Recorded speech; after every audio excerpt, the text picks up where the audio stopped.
Ok, buenas noches. Ahora sí, vamos a comenzar. El tema de hoy es quemados. Quien les habla, médico residente de tercer año, Giselle Ledesma Martínez, de la especialidad de Medicina de Emergencias y Desastres. Bueno, vamos a definir. La quemadura es una lesión que se produce por distintos factores. Estas producen una pérdida cutánea que puede ser de mayor o menor magnitud. Dentro de la clasificación vamos a tener que esta puede ser debido a un agente, debido a la localización, a la profundidad o a la extensión.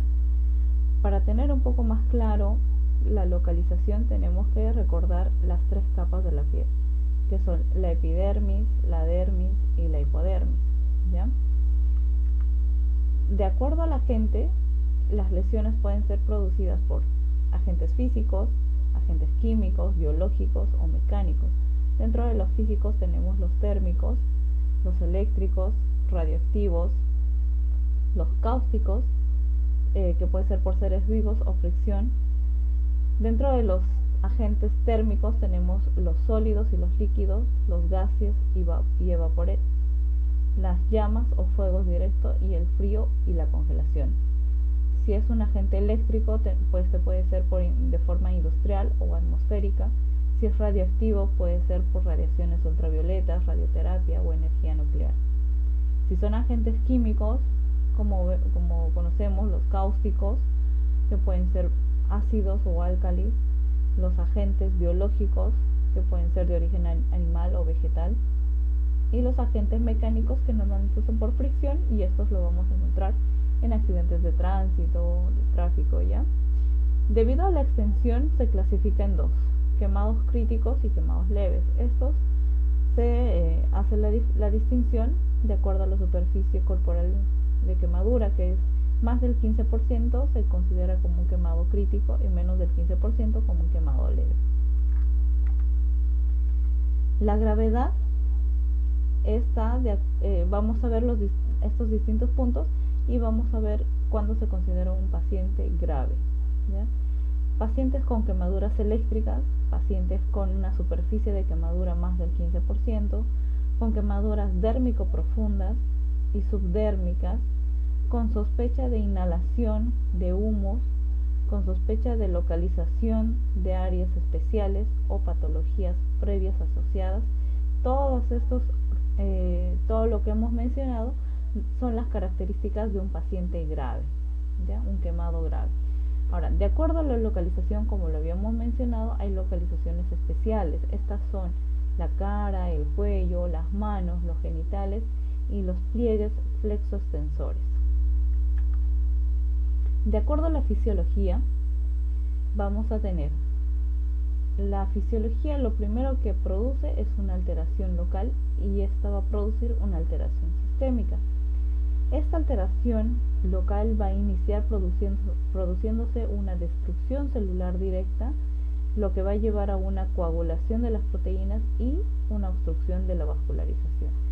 Al producirse todos estos mecanismos, vamos a tener la zona de éstasis, una zona de hiperemia y una zona de coagulación. Lo que estamos viendo acá, estamos observando, tenemos un área roja central, que es la zona de coagulación. Esta área es la más lesionada, ¿ya? Donde hay una obliteración completa de la microvascularización y es una zona no recuperable, ¿ya? La zona azul, donde vamos a ver que es una zona de éstasis, ¿ya? Esta es la dilatación de la microvasculatura.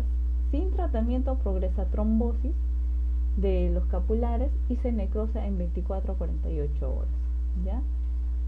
La zona de hiperemia es una zona, como estamos viendo en la imagen, una zona verde, donde nos dice que se produce un aumento del flujo sanguíneo y esta generalmente se cura, ¿ya? Ya, dentro de los mecanismos, bueno, vamos a tener que cuando se produce una lesión tenemos el daño microvascular y tenemos la reacción inflamatoria local.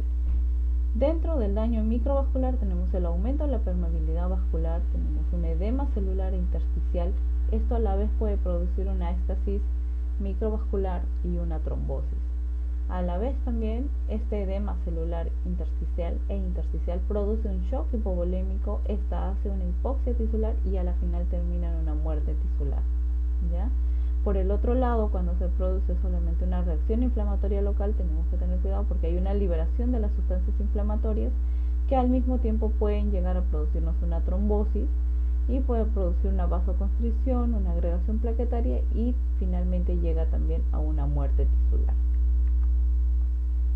Las alteraciones que tenemos a nivel sistémico son distintas, ¿ya? Normalmente estas alteraciones se evidencian con quemaduras más del 15% de la superficie corporal total, lo que produce una respuesta inflamatoria sistémica, ¿no?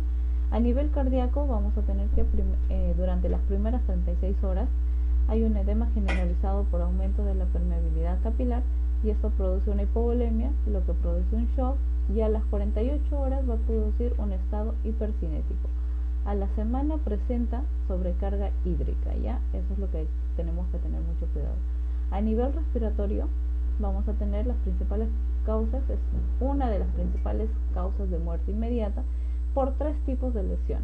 Uno que puede ser térmico, donde hay una asfixia por edema de las vías aéreas superiores, puede ser por inhalación por dióxido de carbono, que le va a producir una cefalea, una arritmia, una convulsión y puede llegar a un coma. Por un mecanismo endógeno que va a producir una insuficiencia respiratoria y lleva a un síndrome de distrés respiratorio agudo. Entonces también vamos a ver alteraciones a nivel renal, donde va a disminuir el flujo urinario, por eso es que tenemos que tener mucho cuidado con el flujo urinario. A nivel de la coagulación se va a alterar, a nivel del tubo digestivo también podemos ver hemorragias. Entonces dentro del tratamiento lo que nosotros tenemos que tener es un manejo prehospitalario y un manejo hospitalario, ¿no? En el manejo prehospitalario lo que tenemos que hacer es identificar si es una quemadura por llamas, identificar si es una quemadura química, si es una quemadura eléctrica, ¿no? Si es una quemadura por llamas, extinguir la llama, retirar la ropa, las pulseras, los anillos y no debemos enfriar con agua. Si es una quemadura química, debemos retirar toda la ropa, irrigar con agua y no debemos utilizar sustancias neutralizantes. Si es una quemadura por eléctrica, debemos desconectar la corriente, retirar al paciente de la red y utilizar materiales de no conducción, ¿ya? Para esto también, para el manejo prehospitalario, tenemos el protocolo ABCDE, ¿no?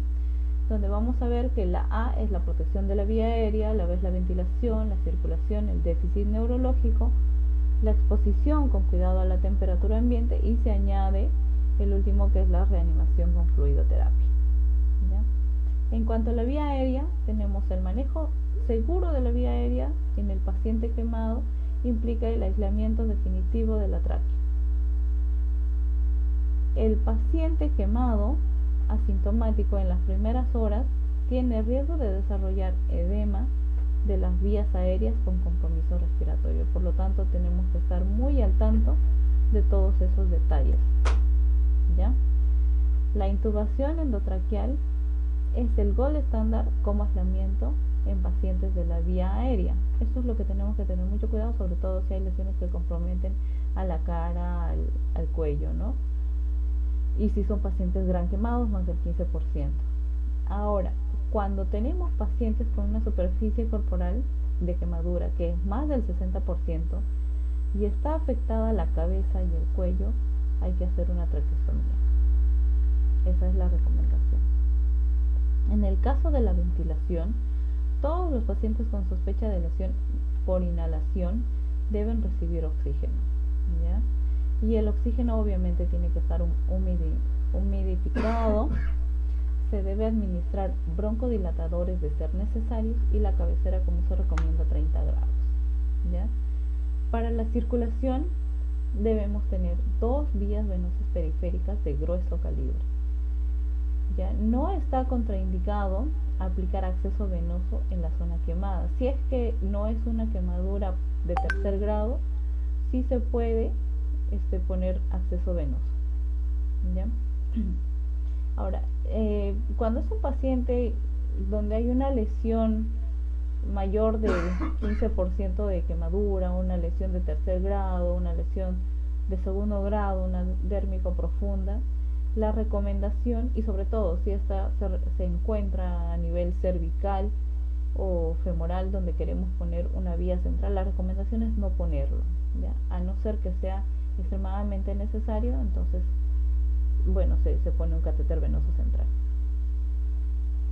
Ahora, las quemaduras circunferenciales pueden producir un síndrome compartimental, eso también debemos de tener mucho cuidado. Y de ser así, de estar evidenciando un síndrome compartimental, lo que tenemos que hacer es una descompresión de urgencia, o sea, una esclerotomía o una fasciotomía. Para evaluar la parte neurológica, nosotros tenemos que recordar la escala de Glasgow, ¿no? La apertura ocular, la respuesta motora y la respuesta verbal, ¿no? Aplicar siempre a todos los pacientes la escala de Glasgow, no debemos olvidarnos de eso, y cualquier deterioro neurológico tenemos que descartar que sea una hipoxia o sea hipovolémico, como primeras opciones, ¿no? Ahora, de acuerdo a la exposición y al control ambiental, lo primero que tenemos que hacer es retirar al paciente de la fuente de calor, ¿ya? No debemos envolver las lesiones en sábana o gasas limpias, no aplicar antimicrobianos tópicos, ni cremas ni geles, y los pacientes presentan tendencias a la hipotermia. Si presentaran tendencia a la hipotermia, cubrirles con apósitos limpios, mantas térmicas, ¿ya? O preparar sueros calientes. Y como ya habíamos mencionado, la cabecera a 30 grados, si la quemadura es en las extremidades, debemos elevarlas por encima del tórax. En cuanto a la fluidoterapia, debemos tener lo siguiente: nuestro objetivo siempre debe ser restaurar el volumen intravascular, ¿ya? Tenemos que mantener la perfusión adecuada, mantener una buena función de los órganos y evitar las complicaciones. Para esto también tenemos nosotros los objetivos fisiológicos y laboratoriales que debemos de cumplir, ¿no? La monitorización de la presión arterial, de la frecuencia cardíaca, frecuencia respiratoria, la temperatura, la diuresis, un electrocardiograma también nos es importante, y en cuanto a los laboratorios también gases arteriales o lo que sea necesario. Antes de iniciar la reanimación con fluidos, debemos iniciar con 500 ml de solución Ringer lactato de ser posible, o fisiológico si es lo que tenemos, ¿no? Bueno, acá vamos a ver un poco de las lesiones que podemos encontrar. Lesiones de primer grado, como habíamos mencionado, bastante dolorosas, no se encuentran flictenas, no hay ampollas. Segundo grado superficial o dérmico superficial, hay ampollas, hay flictenas, bastante doloroso, ¿ya? El segundo grado profundo, que es el dérmico profundo, también vamos a encontrar flictenas, vamos a encontrar ampollas. Este no es doloroso, pero es más profundo, ¿no? Hay una mayor lesión.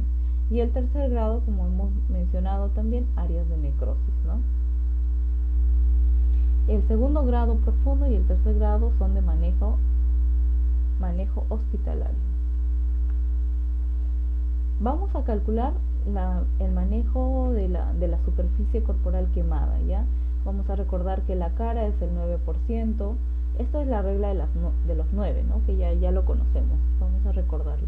La cara tiene un 9%, la parte del tórax es un 9%, el abdomen es 9%, los antebrazos nos dan un 4.5%, los genitales nos dan un 1%, los miembros inferiores cada uno nos da 9% cara anterior y 9% cara posterior. Y no olvidar que la palma de la mano es el 1%. En cuanto al tratamiento, debemos recordar que los corticoides se pueden utilizar solamente en quemaduras faciales o cervicales, ¿ya?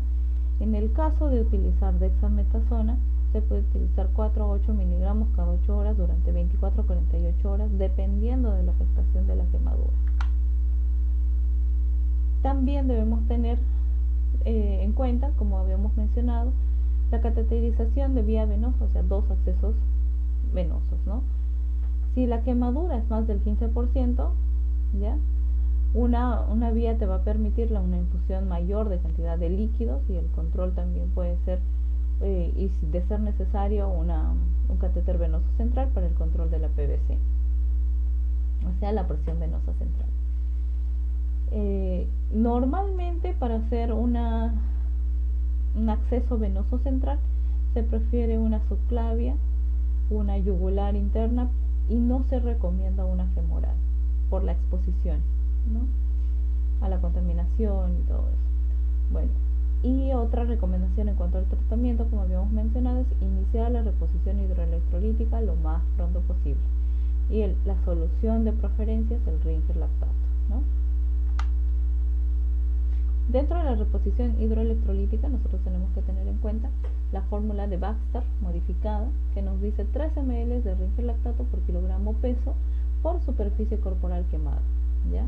Ahora, ¿cómo vamos a hacer? Esto se aporta en toda la cantidad que hemos calculado en el primer día, o sea, durante las primeras 24 horas vamos a dar la mitad de lo que hemos calculado en las primeras 8 horas y el resto que nos ha quedado en las próximas 16 horas restantes. Para el segundo día vamos a dar la mitad de lo que se ha calculado el día anterior, ¿ok? Y si es necesario se puede añadir albúmina, ¿no?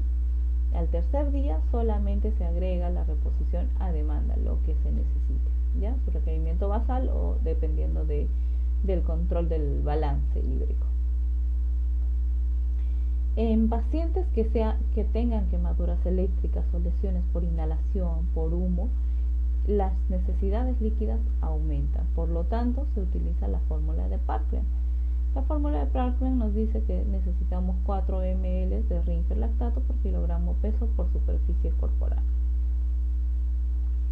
Y también es muy importante que tengamos un control de la diuresis, que es un sondaje vesical, un control de diuresis horaria, donde tenemos que mantener una diuresis de 30 a 45 ml hora, una quemadura eléctrica de 75 a 100 ml hora, y las medidas que no son tan inmediatas, pero sí son necesarias, no dejan de ser importantes, que son la profilaxis antitetánica, la prevención de las úlceras por estrés, la prevención de un accidente trombótico, se recomienda una heparina de bajo peso molecular, la monitorización, como habíamos mencionado, la presión, la temperatura, la frecuencia cardíaca, la respiración, y si podemos, una presión venosa central, ¿no?